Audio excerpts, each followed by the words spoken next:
만나면 좋은 친구 MBC. 안녕하세요. 건강지킴이 닥터 MBC 목서윤입니다. 안녕하세요. 김차동입니다. 질환에 관한 다양한 궁금증 오늘도 여러분의 입장에서 꼼꼼하게 짚어드리겠습니다. 그 빈혈하면 어지러움을 떠올리는 분들이 많잖아요. 네, 맞습니다. 하지만 빈혈에는 어지럼증 외에도 다양한 증상과 원인이 있다고 그러죠? 네, 맞습니다. 검사를 통해서 원인을 알아내고 그에 맞는 치료를 진행하는 게 중요합니다. 그래서 오늘은 빈혈의 여러 증상과 검사 방법에 대해서 꼼꼼하게 알아보는 시간을 마련했습니다. 대자인병원 진단검사의학과 고영은 과장과 함께 빈혈 검사와 치료에 대한 이야기 나눠보겠습니다.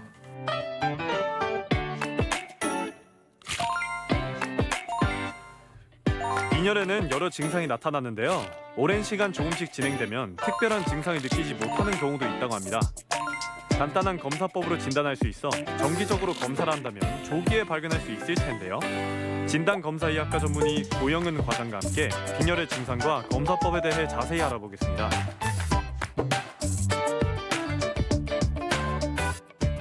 네, 과장님 안녕하세요. 안녕하세요. 네, 우선 빈혈이 어떤 질환인지 설명부터 부탁드릴게요. 세계보건기구의 정의에 따르면 빈혈은 체내에서 산소를 운반을 하는 적혈구 또는 그 혈색소가 낮아져 있는 상태를 의미를 합니다. 네.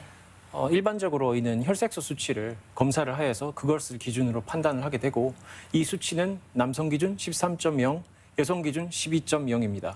빈혈 자체는 상태를 의미를 하는 어휘이고 이 빈혈의 발생 원인에 따라서 질병을 분류를 하게 됩니다. 그렇게 되면 지금 주위에서 보면 빈혈을 호소하시는 분들이 참 의외로 많던데 실제적으로 어느 정도가 환자로 분류될까요? 204개국을 대상으로 1990년부터 2019년까지 자료를 모아서 행한 조사에 따르면 전 세계 빈혈의 유병률은 22.8%입니다. 상당히 높다고 할 수가 있는데요. 네. 이는 특히 후진국이나 개발도상국에서 불충분한 영양 공급으로 인해서 빈혈의 유병률이 높은 탓이 큽니다. 우리나라의 경우에는 국민건강통계 2020년 보고에 의하면 만 10세 이상에서 빈혈 인구는 전체 인구의 8.4%입니다. 연령대로 보면 70세 이상에서 가장 많고 전체 연령대에 있어서 여성이 남성보다 많으며 40에서 49세 중년 여성에게서 특히 호발합니다. 물론 수치상으로도 여성이 높게 나오지만 그냥 우리 주변을 봐도 여성분들이 빈혈을 더 많이 호소하는 게 맞습니다. 느껴지거든요. 예, 네, 이렇게 여성에게서 더 많이 나타나는 이유는 뭘까요? 사춘기 이후에 여성은 폐경 전까지 월경을 통해서 정기적으로 실혈을 경험을 하게 됩니다. 장기간 동안 실혈을 하게 되면은 이는 빈혈의 원인 중에 하나가 될 수가 있고요. 월경혈의 양이 많거나 혹은 월경 기간이 남들보다 긴 여성 같은 경우에는 특히 빈혈에 취약하다고 할 수가 있겠습니다. 예. 그리고 여성이 임신을 하게 되면 태아의 발달을 위해서 신체가 평소보다 철분을 많이 요구를 하게 됩니다. 철분은 적혈구 생성을 위해서 거의 필수적인 요소라고 할 수가 있고요. 임신에는 총량 1000mg 이만큼의 추가적인 철분이 요구가 됩니다. 임신 초기에는 이제 월경이 멈추기 때문에 오히려 신체의 철분 필요량이 줄어들고 중기부터는 4에서 5mg, 후기에는 1일 6mg를 초과하는 추가적인 철분 섭취를 필요로 합니다. 네. 만일 이것이 충족이 제대로 되지 않을 경우에 임신 중에 철결핍성 빈혈이 발생할 수가 있습니다. 그 여성 빈혈의 이제 원인을 좀 이렇게 살펴봤는데 이번에는 남성도 이제 공통적으로 해당되는 빈혈의 원인들을 한번 살펴보죠. 빈혈의 원인은 매우 다양합니다. 빈혈의 정의는 이제 혈색소 또는 적혈구의 부족입니다. 즉 혈색소나 적혈구의 생성이 방해를 받거나 혹은 그것들에게 지속적인 손실이 일어나는 사태가 있을 경우에 이것이 곧 신체에서 빈혈이라는 현상을 초래한다고 할 수가 있습니다. 네. 빈혈의 원인을 예시로 들자면은 먼저 영양 부족에 의한 빈혈이 있겠습니다. 적혈구의 생성 장애에 해당한다고 볼 수가 있는데요. 대표적으로 앞서 이야기한 철분 결핍에 의한 빈혈, 그리고 비타민 B 또는 엽산 부족에 의해 발생하는 거대 저가구성 빈혈이 있겠습니다. 급성 또는 만성적인 출혈, 오랜 기간 지속된 염증에 의해서도 빈혈이 발생을 할 수가 있고요. 질병에 의해 발생하는 빈혈의 경우에는 주로 간, 신장, 그리고 갑상선 질환과 영향이 큽니다.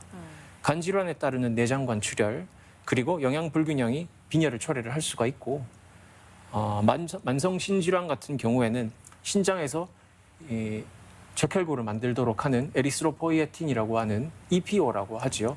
이런 호르몬이 분비가 되는데 신질환과 함께 호르몬 분비량이 줄어들어서 이것이 빈혈로 이어질 수가 있습니다. 갑상선 질환 같은 경우에는 이 중에서도 특히 갑상선 기능 저하증이 빈혈과 연관이 깊다고 알려져 있는데요. 갑상선 호르몬 분비의 저하로 인해서 골수의 기능 저하가 일어나기 때문에 이것이 빈혈을 초래한다고 알려져 있습니다. 네, 뭐 여러 가지 원인들을 말씀해 주셨는데 사실 그 혈액 질환이나 골수 상태에 의해서 빈혈이 나타나는 경우도 있다고 들었거든요. 맞습니다. 골수 이형성 증후군, 그리고 재생불량성 빈혈, 다발성 골수종, 이런 혈액 질환, 그리고 골수의 적혈구 생성을 억제시키는 약물, 이러한 영향에 의해서도 생성 능력이 저하가 되어서 빈혈로 이어지는 경우가 있고요. 루푸스, 궤양성 대장염, 그리고 자가 면역 질환과 같은 다른 질환의 경우에도 스스로 적혈구에 대한 항체를 형성을 해서 이것이 항체가 적혈구를 용혈을 시킴으로 인해서 용혈성 빈혈이 일어날 수가 있습니다. 용혈성 빈혈은 약물 또는 수혈 부작용으로도 발생을 할 수가 있고, 그리고 심장에 인공 판막 이식을 한 환자분 같은 경우에 판막에 적혈구가 걸려서 깨지는 것으로 인하여서 용혈성 빈혈이 발생을 할 수가 있습니다. 다만 저희 심장내과에서 그리고 흉부외과적으로도 이식물의 세대 교체와 발전으로 인해서 이러한 부작용은 많이 줄어든 것으로 보고가 되어 있습니다. 그 외에 유전적인 원인으로서 지중해 빈혈, 유전성 철정모구 빈혈, 그리고 유전성 구형 적혈구 빈혈에 이러한 유전성으로도 용혈성 빈혈이 발생을 할 수가 있습니다. 그 빈혈에 의심할 수 있는 증상 중에 저희들 이제 앉았다가 오래 앉을 때 일어나면 핑 돌거든요. 그게 빈혈이다 다들 그렇게 알고 있는데 네. 어떻게 의심할 수 있을까요? 빈혈은 증상이 매우 다양하고 대표적으로 피로, 쇠약감, 두통, 흉통, 어지러움 이러한 것들이 증상으로 볼 수가 있고 빈혈 원인에 따라서 좀 더 특이적인 증상이 나타날 수가 있습니다. 이학적인 검사로 확인할 수 있는 빈혈의 징후로는 이제 저희 결막 청백이 있습니다. 빈혈의 증상은 비특이적인 것이 많기 때문에 어떤 증상이 있다고 해서 반드시 빈혈을 의심을 할 수 있는 것은 아니고 그리고 반대로 심한 빈혈 상태임에도 불구하고 특이한 증상이 나타나지 않는 그런 경우도 많이 있습니다. 그 원인에 따라서 이제 특정한 뭐 증상이 나타날 수도 있다고 말씀하시는 부분은 어떤 걸 좀 예로 들 수 있을까요? 먼저 용혈성 빈혈이 있을 경우에 적혈구에 들어있던 혈색소가 적혈구가 파괴됨으로 인해서 혈중으로 풀려나기 때문에 이것이 우로빌리노겐으로 전환이 되어서 소변의 색깔이 검은색으로 나타날 수가 있고 그리고 적혈구 용혈로 인해서 혈중 빌리루빈이 증가하기 때문에 얼굴이 노래진다고 하는 황달 증상이 나타날 수가 있습니다. 그리고 철결핍성 빈혈, 이것의 증상으로서는 입가에 구순염 나타날 수가 있고 숟가락 모양으로 손톱이 거꾸로 구부러지는 현상이 나타날 수 있으며 혓바닥 돌기가 평탄화되는 그런 증상도 나타날 수가 있습니다. 그리고 원인이 불분명하지만은 철분이 부족할 경우에 얼음, 돌, 흙 이런 일반적으로 영양가가 없다고 생각되는 물질을 입으로 씹거나 아니면 섭취를 하려고 하는 이식증 증상이 나타날 수가 있습니다. 물론 빈혈의 원인이 되는 다른 질환이 있을 경우에 그 질환에 해당하는 그런 증상이 나타날 수가 있겠죠.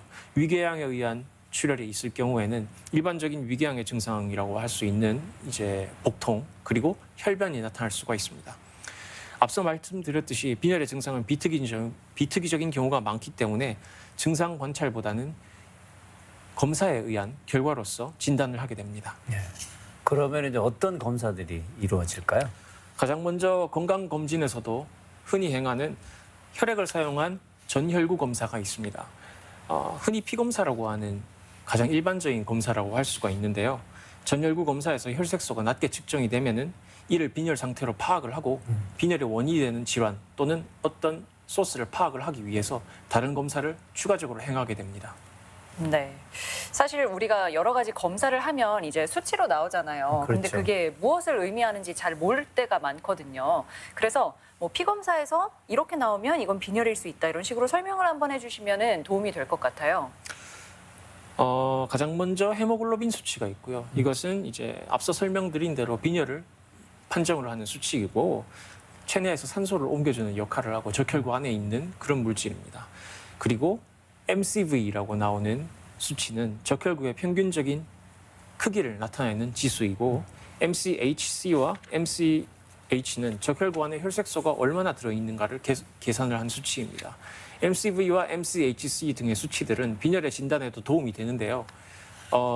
빈혈의 원인에 따라서 적혈구의 크기가 달라질 수 있기 때문에 MCV가 감소했는 경우에는 소구성 빈혈, MCV가 증가한 경우에는 대구성 빈혈로 분류를 하여서 빈혈의 원인을 가늠을 할 수가 있게 됩니다.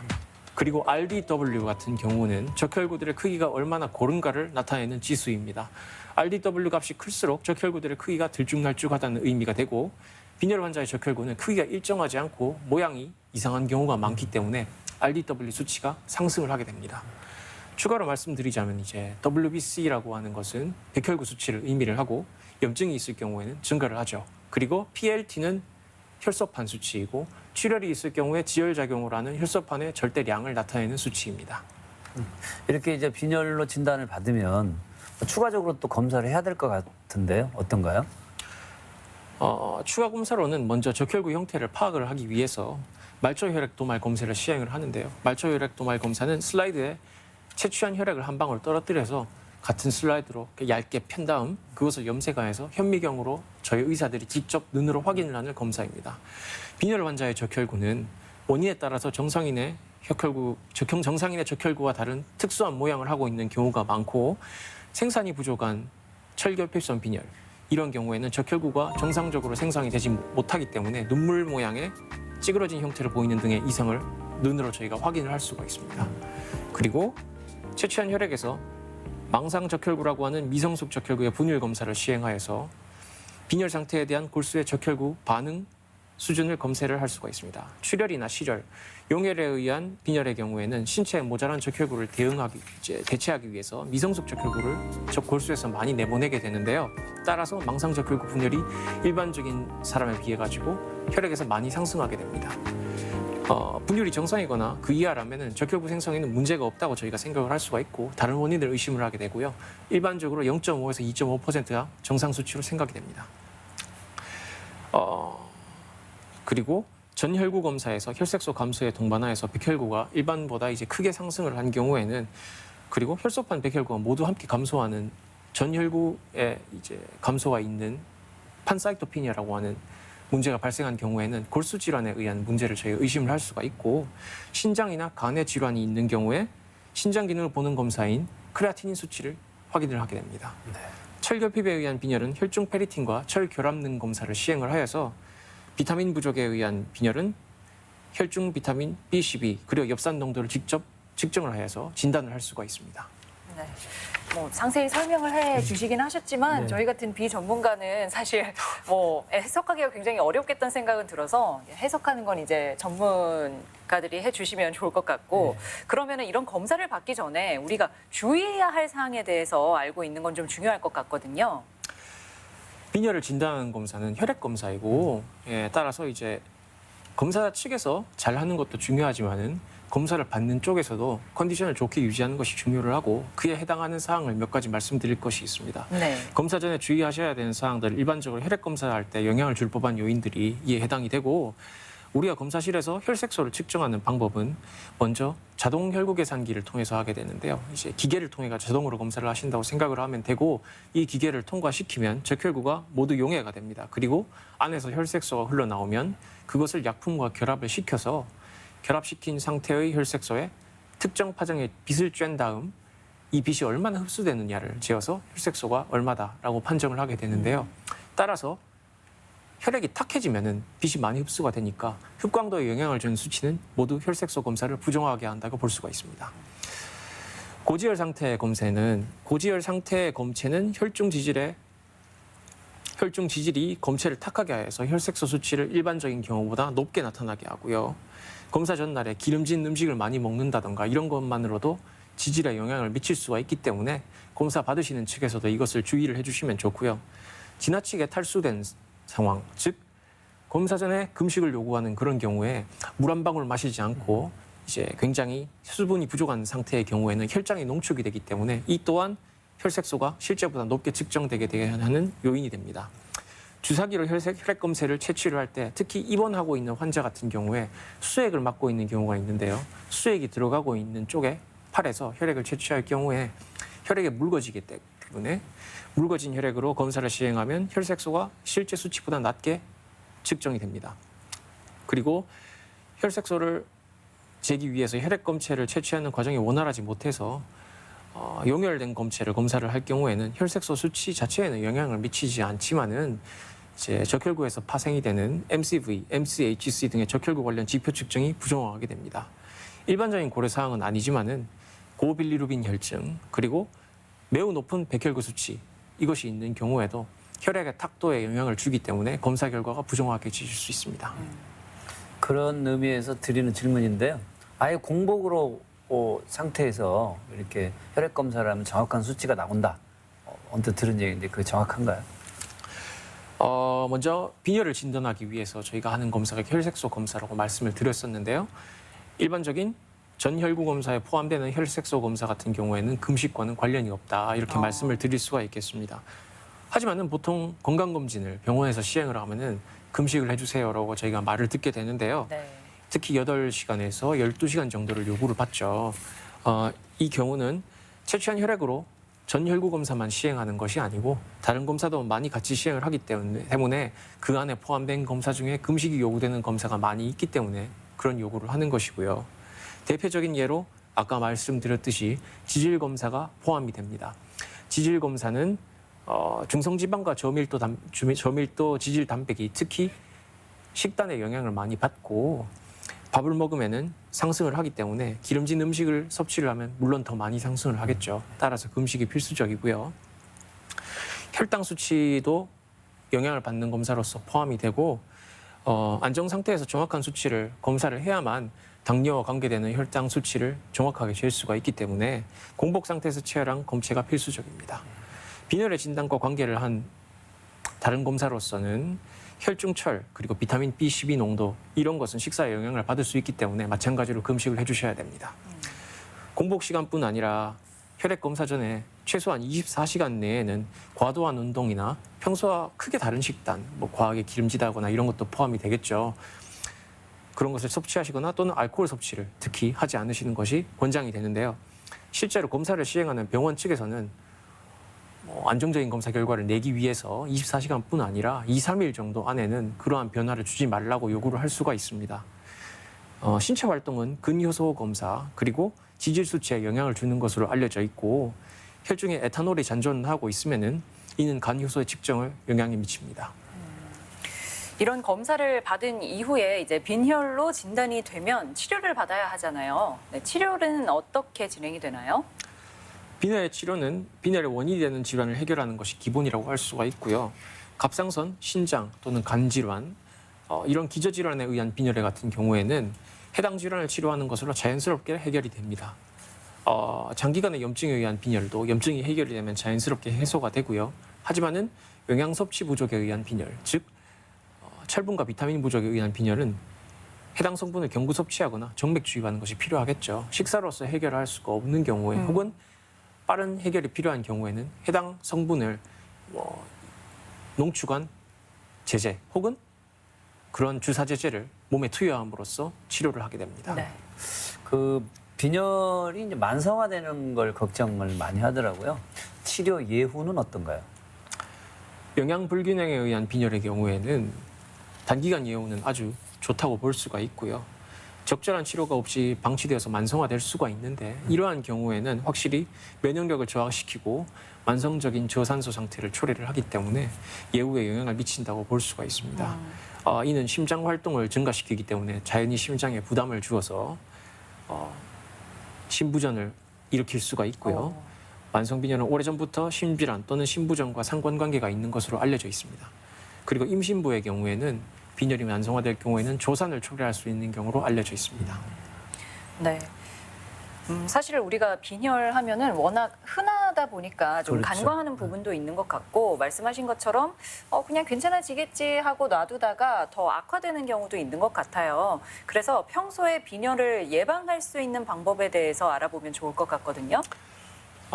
질병에 의해서 빈혈이 발생한 그런 2차적인 빈혈의 경우에는 아무래도 빈혈보다는 이제 원인이 되는 기저질환에 좀 더 포커스가 가기 때문에 네. 건강인 입장에서 선제 조치를 취할 수 있는 사항은 별로 없다고 할 수 있습니다. 네. 언제 병에 걸릴지 알 수가 없으니까요. 하지만은 영양 불균형에 의한 빈혈은 충분히 일상생활에서 접하기 쉽고 식습관의 수정 등을 통해서 예방 가능한 여지를 갖고 있다고 할 수가 있습니다. 영양 불균형에 의한 빈혈은 앞서 언급된 철결핍성 빈혈, 그리고 비타민 B12, 엽산 부족에 의한 빈혈이 있다고 말씀드렸고요. 크게는 영양소 섭취가 부족한 경우, 그리고 섭취는 충분한데 흡수가 제대로 되지 않는 경우, 이렇게 두 가지로 나눌 수가 있는데요. 전자의 경우에는 해당 성분이 포함된 균형 잡힌 식단을 섭취하는 것으로서 예방이 가능합니다. 후자에 해당하는 흡수 장애의 경우에는 먼저 위장에 헬리코박터 파일로리균이 감염이 되어 있을 경우에 이 균이 철분 흡수를 저해를 하여서 철결핍의 위험 인자가 될 수가 있고요. 헬리코박터 파일로리균은 위궤양뿐 아니라 위의 만성 위축성 위염을 일으키는 원인 중에 하나로 알려져 있는데요. 만성 위축성 위염이 장기화가 될 경우에는 철분, 엽산, 그리고 비타민 B12의 흡수를 저해를 하게 됩니다. 자가 면역에 의해서 위벽에 있는 흡수를 관장하는 내인 인자를 분비하는 위벽세포의 소실이 일어날 수가 있고, 위벽세포가 소실이 되면 악성 빈혈이 일어날 수가 있기 때문에 네. 이에 주의가 필요합니다. 이것을 진단을 하기 위해서는 건강검진을 통해서 주기적으로 위내시경 검사를 하는 것이 필요하겠죠. 그리고 만성 알코올 중독이 있는 경우에는 비타민 B12나 엽산 부족에 의해서 거대 저가국성 빈혈이 호발할 수가 있고, 이 점에 주의하시길 바랍니다. 네. 오늘은 그 빈혈을 진단하는 방법과 또 치료에 대해서 알아봤는데요. 네, 지금까지 진단검사의학과 전문의 고영은 과장과 함께 이야기 나눴습니다. 과장님 고맙습니다. 감사합니다.